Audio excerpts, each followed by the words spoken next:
While setting up the wedding bed, I found an unidentified liquid on the sheet. Someone else had been in my bridal suite. My mind went blank, and I video called my fiancé. Rarely, he answered immediately. The new bed is very soft. I tested it for you, answered Jason's assistant, Veronica, with a flirtatious and smug smile.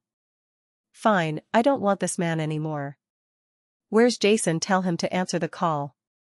I paused for a few seconds when Veronica answered, but quickly regained my composure.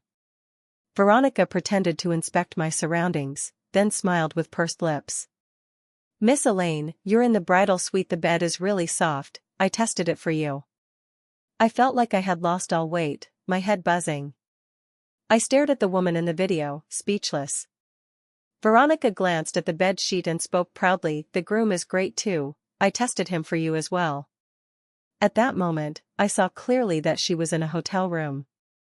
I forced down my fury and stayed calm. Where's Jason? I asked again. Veronica glanced meaningfully in a direction and feigned difficulty. Jason is working overtime, of course. He's very busy. Then I heard that familiar voice, Veronica, come help me scrub my back. I froze completely, mouth agape but unable to speak. You just want to trick me into showering with you, naughty. Veronica smirked at me, then hung up the video call. My strength drained from my body. I collapsed onto the floor, consumed by anger and grief. After an unknown length of time, I chuckled softly and tossed the bedsheet into the trash. Tomorrow was supposed to be my wedding day with Jason. I was preparing the bridal suite, while he was busy having a romantic bath with his assistant. I knew Veronica wanted to ruin my wedding, and she succeeded. I texted Jason, we're breaking up. No wedding. I don't care for a tainted bridal suite, and even less for a tainted man. I looked at the figurines of a kissing couple in traditional red wedding robes and threw them in the trash. I smashed the wedding photo on the wall, wrecked the room I had decorated myself, informed friends and family of the wedding's cancellation, and turned off my phone to go home. Once calm, I stopped myself from thinking about all the years with that scumbag. I drank myself into a stupor and fell asleep drunk. The next day, I was awakened by furious knocking. At the door stood Jason and his groomsmen, dressed neatly in suits, putting on a show. Jason's bouquet was in tatters. Seeing my groggy face, he burst out angrily, Elaine. Are you out of your mind? His twisted face was truly ugly, it actually made me laugh. That laugh provoked Jason even more, and he hurled the ruined flowers to the ground, yelling, do you know today is our wedding day? I rubbed my eyes, deeply irritated from the hangover.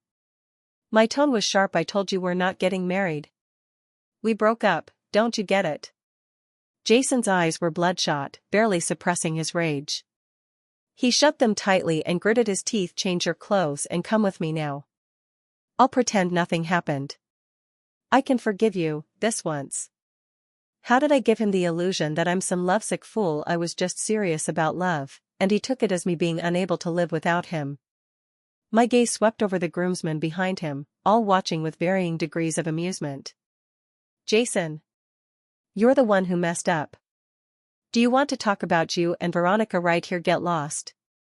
We're done, get it? Jason froze for a moment, his expression shifting drastically. The arrogance vanished. He averted his eyes, but didn't leave, his tone just softened. You misunderstood.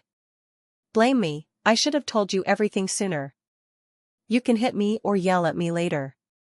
Today is our wedding, the most important day. Everyone's waiting, don't make a scene. Come with me, okay?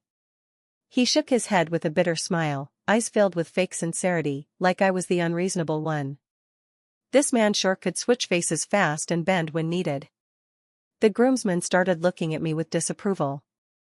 One of his closer friends even stepped in to persuade me, sister-in-law, today's not the time to be willful. Do whatever you want after the ceremony. Fine, Jason wanted to corner me, I'd play along.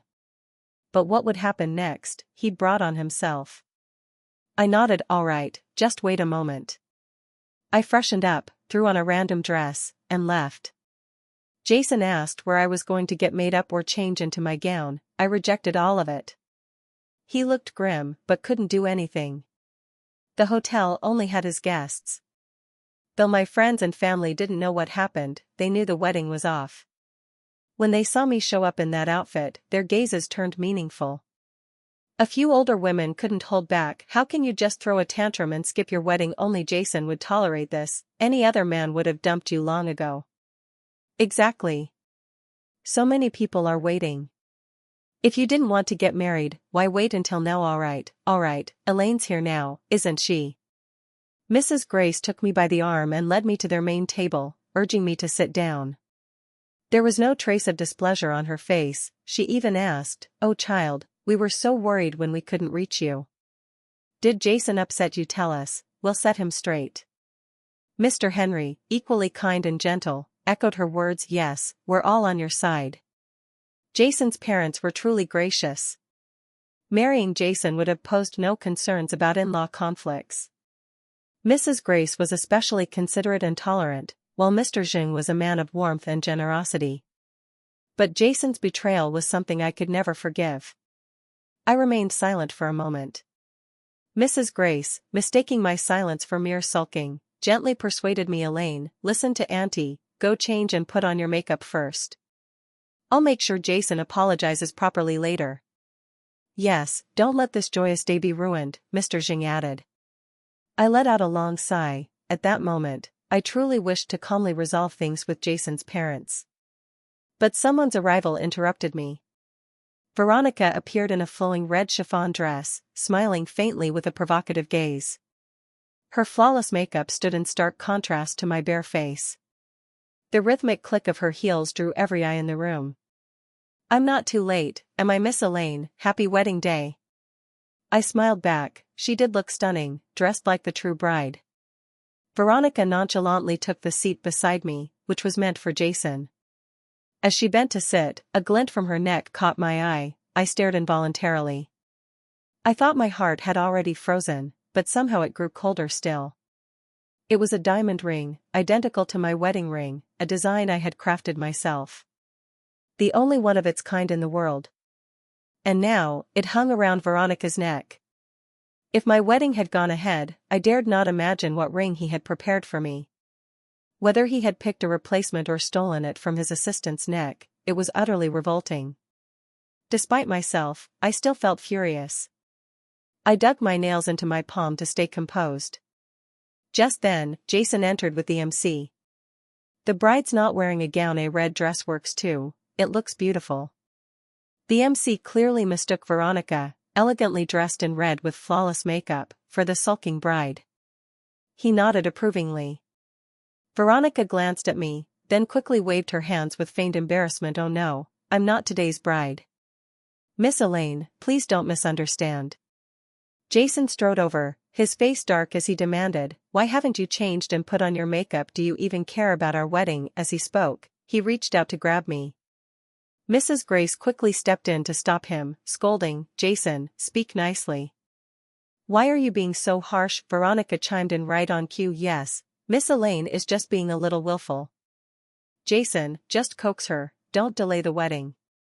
As expected, Jason grew even angrier. In front of all our family and friends, he snapped, "Elaine, there's a limit to your tantrums. Go get changed right now." Veronica stood and gently patted Jason's arm to soothe him, saying, "Don't be mad. Let Miss Elaine change, and I'll accompany you to toast and apologize to the guests." I sneered, "Why stop at a toast? You might as well finish the wedding with him." I no longer wished to keep up appearances. It was clear things wouldn't be resolved peacefully today. I raised my voice and declared, "Sorry to make a scene. Please enjoy the food and drink. But today, Jason and I are officially breaking up. Let everyone be a witness." "How long are you going to keep this up?" Jason glared at me in fury. Veronica looked flustered, stamping her foot, her heels clicking sharply. "Miss Elaine, you misunderstood. I just meant to help greet your guests, nothing more." What a seasoned seductress. I crossed my arms, watching her coldly. "You didn't just toast for me, you also took my place in the bridal chamber, didn't you?" Veronica seemed pleased with my reaction, a flash of triumph in her eyes before she put on a deeply wronged expression. "Miss Elaine, you've really misunderstood me." Smack. The manipulative act was impressive, but I had no interest in wasting words. "Elaine, what the hell are you doing?" Jason was extremely anxious. He pulled Veronica into his arms, holding her tightly. Veronica seemed genuinely shocked that I hit her. Her big eyes brimmed with tears, pitifully rubbing her face against Jason's chest until the tears soaked into his shirt. Maybe his lover's tears stung him, because Jason looked at me like he wanted to tear me apart. "Elaine, you're nothing but a shrew. Look at yourself, how can you even compare to?" "Enough, Jason." Mr. Henry grabbed Jason's arm, cutting him off mid-sentence. Mrs. Grace quickly reacted too, pulling Veronica out of his embrace. "Miss Veronica, this is our family matter, please excuse yourself." Veronica glanced at Jason, gave me a slight chin lift, then said nothing more and walked off in her heels. Jason wouldn't stop. "Happy now you made a scene on our wedding day. Who else would marry a lunatic like you, Jason? Shut up." Mrs. Grace tried to hold him back, but he brushed her off. "Mom, stay out of this. We're not getting married today, and I'm going to teach this woman a lesson." How perfect, because I wanted to teach him a lesson too. I slammed the table and declared, "You're right. There won't be a wedding. But I'll be the one giving the lesson." Ignoring everyone's reaction, I walked straight toward the MC by the big screen. He was already frozen in embarrassment and instinctively stepped aside, blinking as he asked, "Miss Elaine, what do you need?" I didn't answer him. Instead, I went to the computer connected to the big screen, logged into WeChat, uploaded the video, and hit play. That's right, I had screen recorded that day. Veronica's smug face immediately filled the screen. Her provocative voice echoed through the hall. "The groom's quite something. I've tried him for you too. Where's Jason? Obviously working overtime, he's so busy. Veronica, come scrub my back. You just want to trick me into bathing with you, you naughty man." Even after her arrogant face disappeared from the video, the hall was so silent you could hear a pin drop. "Smack, you bastard." Mr. Henry delivered the slap with all his strength. After the slap, he slumped down, his back appearing slightly bent. I felt a pang of sadness. Ultimately, I had failed to maintain my relationship with both elders. "Jason, I'm not the one who betrayed this wedding, you are, with your shameless affair in our marriage bed. Do I need to spell out what that mess on the bed was? You're really quite the player." As I shouted, my vision blurred with tears. The love we shared over the years was real. How could I not be devastated by this ending? When did the man before me become so unrecognizable? He had once been so sincere and passionate. When we first got together, he'd rise before dawn in winter to buy my favorite handmade red bean buns, tuck them in his coat to keep them warm, and offer them to me with a rosy chest and a goofy grin. The year the dormitory caught fire, everyone fled, but he dashed into the girls' building without hesitation, until I returned and pulled him back. There were countless small moments in daily life. I never doubted that he had loved me. Now, at last, it is only had loved. I brushed away my tears with my hand. Jason's lips trembled as if he wanted to speak but didn't know how. I ignored him and turned to Jason's parents and the assembled guests. "Uncle, aunt, dear friends, and family, I'm sorry for this spectacle. Jason and I are officially breaking up today. Please forgive my discourtesy." After speaking, I made no further pause and walked away. No sooner had I stepped outside than I ran into Veronica leaning against the wall. Veronica froze for a moment, then quickly broke into a smile. "Miss Elaine, you're not getting married today. Where are you off to?" I crossed my arms and stared at her calmly, without a word. She continued, "Elaine, a pheasant on a high branch never becomes a phoenix. Someone like you should settle for an ordinary man to support and educate children. Jason is well beyond your reach." I was taken aback. It was the most absurd insult I'd ever heard. "My reach is too ambitious. Isn't it?" she scoffed, tapping me with her crimson nail. "One should know one's own limits." It dawned on me it was her ambition to climb above her station that drove her to sabotage our wedding. I nodded, stepped forward, yanked the necklace from her collarbone, and removed my own ring. "This ring was designed by me, it hardly suits you." "But Jason gave it to me." Veronica protested, reaching to snatch it back. I dodged her hand.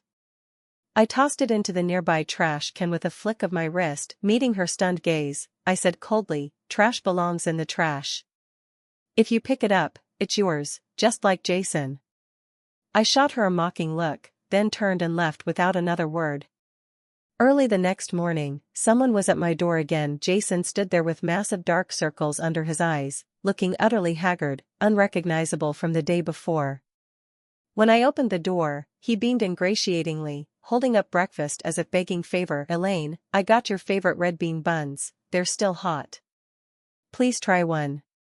When I opened the door, he beamed ingratiatingly, holding up breakfast as if begging favor. "Elaine, I got your favorite red bean buns." I regarded him calmly. Those once cherished memories had become ammunition for his betrayal. A wave of emptiness washed over me. I lost the will to taunt. I shoved him aside and tried to shut the door, but he caught my hand. "Still hot. Please try one." He pleaded anxiously. "Elaine, please don't do this. It's all my fault, I know I'm wrong. Just give me one chance." My lapse with Veronica was a momentary temptation. She seduced me. "You know I only love you. Believe me." "Oh." I nodded.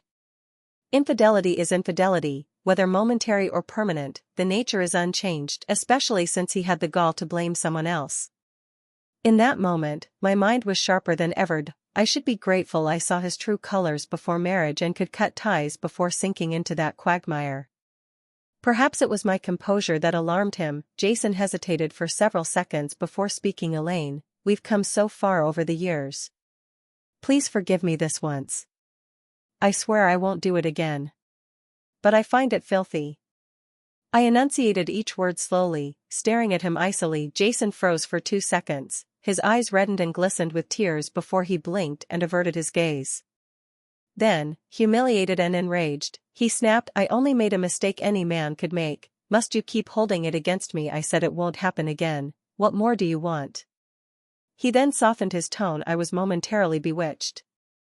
"You are the only one I love." I shook my head, no longer willing to listen to his excuses. "Enough. After all that talk, is it really me you can't lose, or is it our company's contracts you can't afford to lose?" Jason seemed hurt and questioned me. "How could you think that of me?" I gave a cold smile. "Good. Since we're done, it's no longer appropriate to hand out our company's projects as charity to your small firm." Jason's face turned pale in an instant. "What's wrong? Got used to handouts and mistook them for your own capabilities, or have you started thinking of my company as yours too?" I looked at him with scorn and mockery, and the way he silently swallowed his shame felt strangely satisfying. "Your company's success in recent years has relied entirely on the stability of our projects. Without my deliberate support, your qualifications wouldn't even meet the threshold for our tenders. Jason, I can feed you, and I can make you cough it all back up. I used to care too much, and you forgot. I'm the one holding the purse strings." I showed no mercy, each word hitting where it hurt most. Jason's face turned ghostly pale, panic and pleading clouding his eyes. "Elaine, please forgive me just this once." "Jason, did you really think I can't live without you?" "A mistake. That was the wedding room I decorated with care. What were you thinking while screwing your mistress there? Was it thrilling you or utterly disgusting?" Jason's lips trembled, but no words came out. I didn't spare him another glance, closed the door, and headed to the office. The driver was already waiting. As soon as I got in the car, I called the project manager in charge of business with Jason's firm. "Hold the contract." "Yes, terminate all projects." "You're at their company, wait for me there. I'll handle the termination myself." For my company, the projects with Jason were negligible, but for his small firm, they were a lifeline. The moment I entered his office with my assistant, I saw Veronica in towering heels and crimson lipstick. She probably thought I was there to confront Jason and rushed over to block me. "Elaine, have you no shame? If you want to throw a tantrum, at least pick a proper place. This isn't somewhere you can act out." She reached out to grab me, but I stepped aside and continued upstairs. Enraged, she shouted, "Stop right there. Where's security?" I ignored her and walked straight toward the main conference room. while my assistant held her back. I pushed open the conference room door. Everyone, my project managers and Jason's team, looked over. Did you enter the wrong room? Jason's team didn't finish their sentence before my manager vacated a seat for me. Veronica stormed in just then and snapped, "If you want to act crazy, pick another day. This is about the biggest project for the company. Who do you think you are, barging in and sitting down? I'm warning you." Veronica. Jason interrupted loudly, having just been notified I truly pulled the plug on the contract and rushed over. Veronica, thinking he was defending me, grew even more furious. "Jason, Elaine's going too far. You know." Just then, representatives from both companies stood up and greeted me warmly. "Elaine, what a surprise to see you in person. Quick, get Elaine some tea." Veronica stood frozen in disbelief, glancing between Jason and me, utterly confused. Jason, too distraught to explain, turned pale and pleaded, "Elaine, can we still proceed with the project?" I waved him off. "I made this trip today to send a clear message, no loose ends. Our company will not renew any contracts with yours. Ongoing projects are hereby terminated.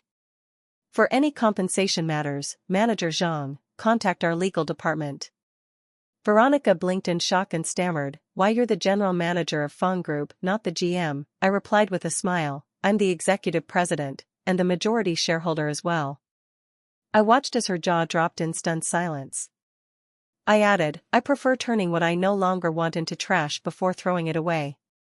I hope by then, Miss Veronica, you'll still find it appealing." Veronica regained her composure, feeling that I was exaggerating. She probably didn't know that Jason's company was entirely reliant on the foundation I built. Perhaps she still thought the only loss was a major client. So, she huffed and tried to mock me, but was interrupted by Jason. Jason forced a stiff smile, as if he had finally come to terms with reality, but still tried to make an effort. "Elaine, don't joke, I won't leave you." I crossed my arms, looking at him coldly. "Jason, I never joke. I have the ability to give you things, and I have the ability to take them all back. You don't think that just because I have a good temper, I will silently endure being bullied by you, do you?" Veronica was beginning to understand, her gaze shifting from the composed me to the dejected and pale Jason, but she couldn't resist questioning, will the company die without her? Jason ignored her, focusing solely on pleading with me. "Elaine, don't make hasty decisions. There are profits in our partnership. Terminating the contract now would cost you money, it's not worth it." I shook my head, tapping my finger on the table slowly, and rejected. "I'm not short of this money, but you will inevitably go bankrupt." Jason glared at me angrily, his face sinking.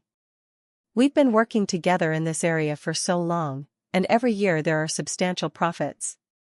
You're cutting it off recklessly, and still have to pay the penalty." "Do the other shareholders agree?" I chuckled, realizing their true intentions. No wonder they dared to betray me, they really got too arrogant. I might as well tell him. "Jason, you don't think I know about you contacting my company's shareholders, do you?" Jason was stunned. "You know, one must not be too greedy. Jason, I have given you many opportunities. It's you who wanted to have it both ways, maintaining the flag while flirting with others. You've already benefited from my company's profits, and now you want to dilute my shares." After speaking, I glanced at my colleagues and signaled that it was time to leave. As we exited the meeting room, I could still hear the loud argument between Jason and Veronica, with the door wide open. "What do you mean the company will really go bankrupt? If it goes bankrupt, then so be it. Can't I start over? Stop causing trouble at this critical point. Am I causing trouble, or are you just a useless man living off someone else? If you hadn't brought it to her attention, how would this have happened? Ha, it's you who couldn't control yourself, and now you're blaming me." I was actually quite busy. As soon as I arrived at the company, the secretary delivered a pile of documents. I called Manager Zhang, who was in charge of this project. "There's no rush on this project. When the project proposal is ready, let me see it." "Okay, Elaine." Manager Zhang was clearly happy and unusually enthusiastic about his work. He was also tired of collaborating with Jason's company. Many times, they had to lower their standards to accommodate the other party, And there was no more frustrating experience for a principal than this. I called my capable assistant and tasked him with acquiring Jason's company, using whatever means necessary. It's business after all. I then spent another day in meetings, too busy to think about anything else. But suddenly, I felt that perhaps I could take a break. I planned to hire a headhunter to recruit a professional manager to run the company. Money, well, as long as it's enough, what's the point of earning and not spending? The world is so vast, I want to see it. Just as I was preparing for a long vacation, Jason came to see me again. I was actually quite surprised. I had already torn off the mask with him, and yet he still dared to come. That day, I had just finished work. In the underground parking lot, he was standing next to my car, holding a large teddy bear, dressed casually without a suit, looking clean and fresh, smiling and showing his white teeth. He called out to me, "Elaine, I'm here to pick you up from work." Seeing that I was standing still by the elevator, he simply walked over and shoved the teddy bear into my arms. I couldn't help but laugh. This guy really knew what I liked. However, he was no longer the energetic young man of the past, with a muscular build from playing basketball. I looked at his slightly protruding belly and his now clouded gaze, shaking my head in disgust. I quickly returned the teddy bear to him, avoiding eye contact, and swiftly got into my car, closed the door, and started it all in one go. I left him standing there, breathing in the car's exhaust fumes, and patted my chest in satisfaction. Good, he was wearing down the few memories I had left of him. I had just parked my car when I received a call from Mrs. Grace. "Elaine, could you come to Jason's house? Auntie knows I shouldn't bother you, but Jason, he wants to jump off a building. Auntie really doesn't know what to do. Please help me." Mrs. Grace was crying on the phone, helpless and guilty. I sighed deeply and decided I had to go. Jason really kept surprising me. Was he suddenly going mad for someone his age? How could he still do something like this? His family lived on a high floor, and the rooftop was on the 22nd floor. By the time I arrived, the firefighters were already negotiating with him, but he was adamant about not coming down. It was only then that I understood the situation. Jason still wanted to win me back, having fired Veronica and wanting to pledge his loyalty to me. After having an argument with Veronica, she provoked me with words like "good for nothing" and "getting what you deserve," which pushed me to the rooftop. I was enraged yet amused. If my heart was fragile, I would rather believe he was trying to force me into submission this way. Mrs. Grace was crying desperately, and Mr. Henry kept sighing while slapping his thigh. In contrast, Veronica stood quietly to the side. Jason's eyes turned red when he saw me, and he asked, "Elaine, if I jump, will you forgive me?" Sure enough, he was waiting for me here. "No, Jason, don't do this. What should I do if you do this?" Mrs. Grace was terrified and quickly tried to persuade him, but Jason just stared at me intently. Mrs. Grace hurriedly persuaded me again. "Elaine, promise him, Auntie begs you, I'll kneel for you." I quickly supported Mrs. Grace. "All right, I forgive you." It didn't matter anymore. Holding on to hate was just a waste of emotion. At that moment, Veronica, who had remained silent, spoke up. "Do you believe this? As long as you're alive, she will never forgive you. You have nothing left now, your career is gone, and she doesn't want you anymore. What's the point of you still living? Damn, this woman is ruthless. She really wants Jason to die." Veronica's face twisted with malice, and her words came so suddenly that no one had time to react. A nearby firefighter quickly covered her mouth. Jason's eyes were bloodshot, and upon hearing those words, he truly began to move toward the edge. I quickly shouted at him, "Jason, do you know why I stopped letting you do the project?" Jason's gaze was confused, but he turned his head and said, "Because I cheated with Veronica. It was my fault." I gave the firefighters a signal while shaking my head. "I'm not that hateful. If it were only for this, I would just separate from you, not cut off your livelihood. You have the ability, just work hard, and the company will definitely improve. The reason I did this is because of Veronica. She leaked your company's secrets. If the project continues, we could all be implicated." Jason's attention was fully on this matter, and he glared at Veronica angrily, asking loudly, "Is it Veronica, you intentionally approached me to harm me?" Veronica wanted to retort, but she was restrained by the firefighters and could only shake her head vigorously, refusing to admit it. At this moment, the firefighters, who had been waiting for the right moment, finally took action, pulling Jason's attention back. Mrs. Grace's legs gave out, and she collapsed onto the ground. Mr. Henry hurried over to support her. Jason appeared disoriented and abnormal, being led downstairs to be sent to the hospital. I followed them, preparing to leave. The firefighters released Veronica, who looked at me with intense hatred. Suddenly, she lunged at me. "Elaine! You bitch! It's all because of you, I have nothing left, go die." Veronica's sudden outburst caught everyone off guard. She tried to push me off the building, her strength and speed overwhelming. No one had time to react, and Mrs. Grace screamed, but it was too late to stop her. I was completely unprepared but instinctively grabbed the nearby pillar, which only served as a slight buffer.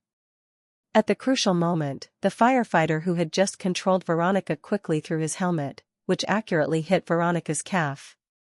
She staggered, taking me down with her, just inches from the edge of the rooftop. I was slammed to the ground, my back aching terribly, and I almost lost my breath. Veronica landed on top of me, unharmed. She struggled, still attempting to push me, but the firefighter who rushed over quickly restrained her. "Let go of me. I want to kill Elaine, that bitch." Veronica continued to struggle but was forcefully subdued and taken away by the firefighter. It took me several seconds to get up, my organs feeling like they had shifted. My fingers had been injured while grabbing the pillar, and the pain was intense. Jason, perhaps with a clearer mind now, looked at Veronica being taken away and said to me, "I'm sorry, Elaine. I will investigate Veronica's leak to the very end." I didn't scold him, I just gave him a deep look and then ignored him. In the end, both Jason and I got into the ambulance, but that was the last time I saw him. Later, friends I knew said that Jason had taken some psychiatric medication, which made him mentally unstable, leading him to try to jump off the building. Veronica, in a desperate gamble, seduced him, hoping to marry him and transform from a sparrow to a phoenix, but she didn't realize he was a phoenix man himself. I also found out that Veronica had leaked the company's important information to competitors. At this point, Jason wanted to fire her and completely get rid of her. She went completely crazy and put drugs in Jason's water. She confessed that she had wanted to die with him and be together forever. However, she was convicted of intentional injury and economic crimes, and sentenced to several years. It was a punishment she deserved. I wasn't injured and was discharged from the hospital that same day. The headhunter quickly found me an outstanding general manager with excellent character and ability. I resigned from my position and immediately booked a flight to Hainan. The ocean was truly beautiful, with sunshine and beaches. I spent my days not thinking about anything, simply enjoying life. Upon arriving here, I realized there were many tall and handsome guys with abs. I met one of them, and his smile was as bright as sunshine.